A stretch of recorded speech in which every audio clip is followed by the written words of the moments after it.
I had a person ask me a question on Facebook, and he said it was my understanding that you were a JW for 25 years and you never got baptized. May I ask why? I thought that was a very good topic, so I'm going to talk about that today in this video.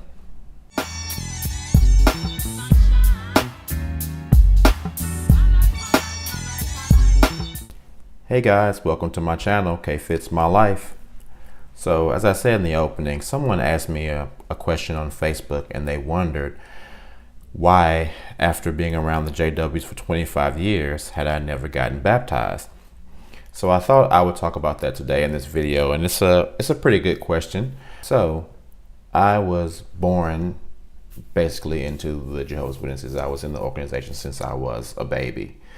And as I grew up in the organization, there's a lot of restrictions on dating and things like that.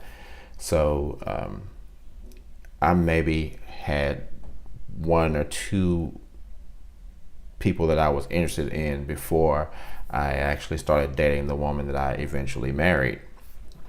Well, we dated for a long time, and we were, good Jehovah's Witnesses. We weren't doing anything. We weren't having sex. We weren't doing anything like that.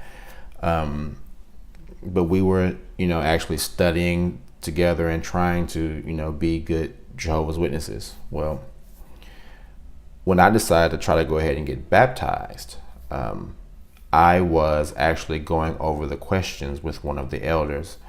His name was Brother Harris Sr. And he was a really, really nice guy. He would come and pick me up. Sometimes we would go out in field service, when we go knock on people's doors, we would go knock on people's doors together.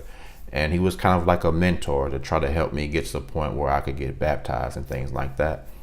So, I eventually told him I wanted to get baptized. And so he was going over the questions with me. Well, in the middle of him going over those questions, his son, Colin Harris, busted in and disrupted the whole thing. He was like, yeah, we can't do this, right? We can't do this. We need to talk to you. And I was like, what's going on?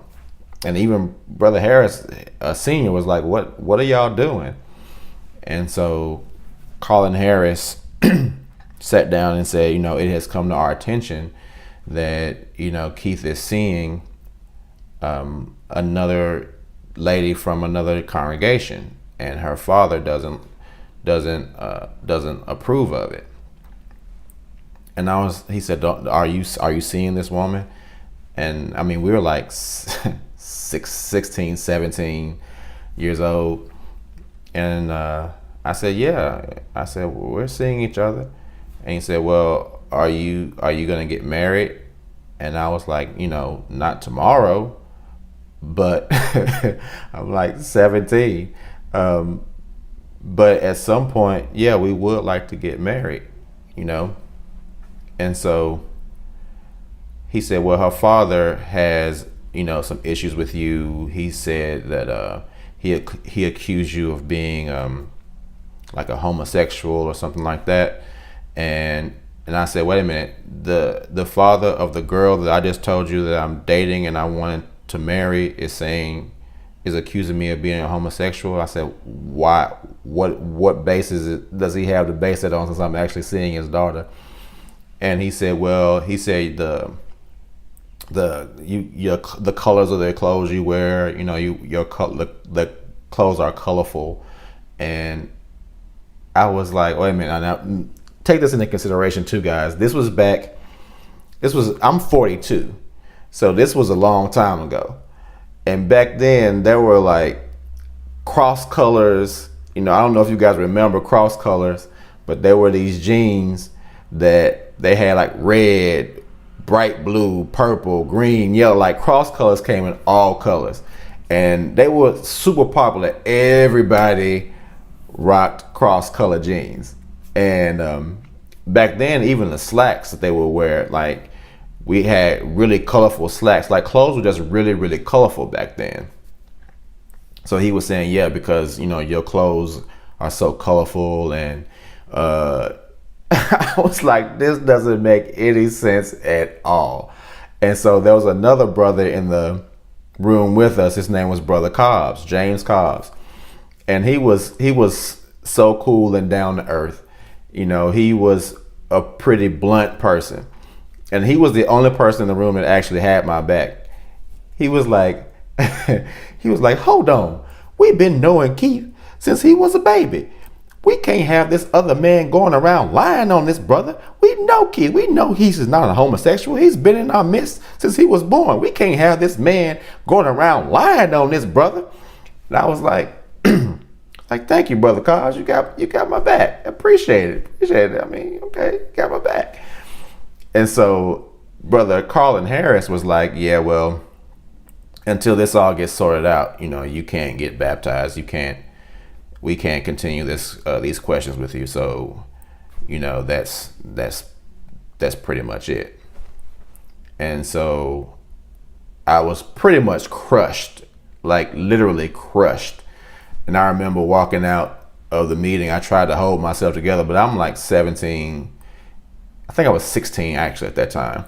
So I was like crushed, dude. I was like, oh man, I've really devoted myself to this organization. I'm really trying to get baptized, and they just gonna like not let me get baptized because of this other person. And on top of that, the brother that made those accusations toward me was someone who was abusing his family. He was a brother that was physically abusing his wife, his children, and they actually went to the organization to talk to them about the way he was treating them, and they just brushed it off. They didn't even address the stuff that he was doing. He literally was beating them, and so they didn't even address it. So that just goes to show the way that a lot of things are just covered up in the organization and are not really dealt with. So when I left the meeting, I went, and I actually had to walk there. So I walked to Kingdom Hall to have this meeting. So I'm like in tears, crying and stuff on my way home. And, so I called my girlfriend at the time and told her what happened. And since we had been such good Jehovah's Witnesses up to that point, at that point I was like, well, if I'm trying this hard and I can't get baptized, and I'm already not having sex and I'm not doing anything, well, forget it, I'm going to have some sex now. So we ultimately started, having sex and stuff after that. But yeah, that was the reason why I was associated with them for so long. I never got baptized, because after that happened, I really never had a desire to try it again. And I still would talk to the brothers and the elders of the congregation and get, advice. And I tried to seem like I was really gunning for being baptized, and I kind of was, but every time I would get to the point where I thought I really wanted to do it, I would think about that situation, and it kind of just made me really not care to get baptized. So after that, I just kind of hung around the organization. Of course, I ended up marrying the girl that I was dating. We were together for 13 years or so before we split up. And so that just kind of led to me again being in the organization for a long time, until I was 25 or 26. And like I said in the other video, I had that dream, and that kind of drove me away from the organization. So I'm curious to know if anyone else who is an XJW now had an experience where they were trying to get baptized and something stopped them from getting baptized, or if that happened, if you're happy about it. Because I can honestly say that even though I was crushed at the time, that was probably the good thing. That was probably a good thing that happened, because well, either way, in my situation, I was screwed either way. Even though I wasn't in the organization, I still lost my family. So if I had been in the organization, I still would have lost my family. So I was going to lose either way. But I'm curious to know that if you guys had an instance like that where you lost the ability to get baptized, whether you're happy about it or not. Just leave me a note in the comments. I actually read the comments, and a lot of times if someone sends me a message like in this and I think it's something good to talk about, I'll address it in my video. So sorry for it being so long since I've uploaded a video, but again, like I said before, I kind of have to take a break from this because it actually weighs on me a lot. I'm a very empathetic person, so I really take into account the way my spirit feels. And after a while of talking about this, it really makes me feel a little just worn down and sick, kind of. So I have to give myself a break from doing it. As much as I want to help people and I love helping everyone, with that I have to take care of my spiritual garden, you know what I mean? So I have to give myself time to kind of build my energy back up to be able to talk about this without negative effect for a while. So I apologize for taking so long to talk to you guys, but I'll be making more videos soon. So again, leave me a message in the comments. I'll leave all my social media contacts in the description. And thanks for leaving me that message, and hopefully that answered your question. And if you like this video, please like, share, subscribe, and I'll see you all in the next one. All right, peace.